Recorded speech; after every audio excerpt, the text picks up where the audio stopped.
مرنے کے بعد بھی اولاد سے رشتہ ٹوٹتا نہیں ماں باپ کا۔ جس طرح زندگی میں والدین کے حقوق ہیں اولاد کے ذمے، مرنے کے بعد بھی والدین کے حقوق اولاد کے ذمے واجب الادا ہوتے ہیں۔ مختلف احادیث میں ان کا ذکر موجود ہے۔ پہلا حق الصلاۃ علیہما، ان پر جنازہ پڑھنا ہے۔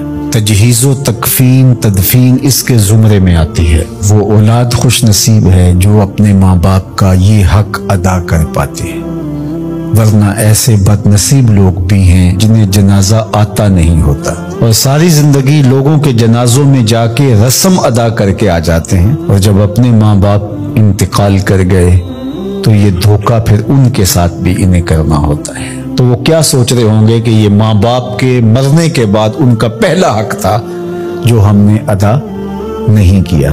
دوسرا حق استغفار لہما، ان کے لیے بخشش کی دعا کرنا، مغفرت کی دعائیں کرنا، اے اللہ ان کی مغفرت فرما۔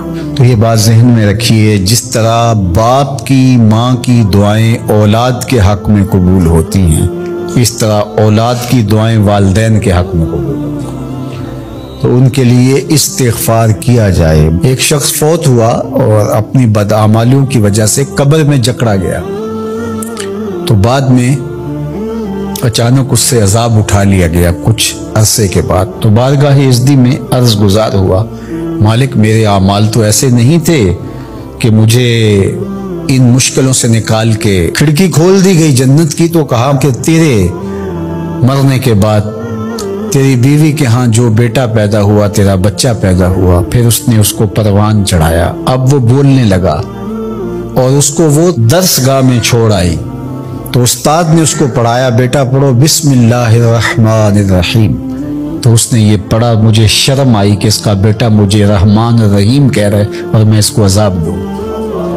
اللہ اکبر۔ اولاد نیک ہو تو اس کا فائدہ ماں باپ کو پہنچتا ہے۔ ایک حق یہ بھی ہے کہ اولاد نیک ہو، چونکہ اچھے اور برے اعمال قبر میں ماں باپ کو پیش کیے جاتے ہیں، اچھے ہوں تو خوش ہوتے ہیں، برے ہوں تو انہیں تکلیف پہنچتی ہے۔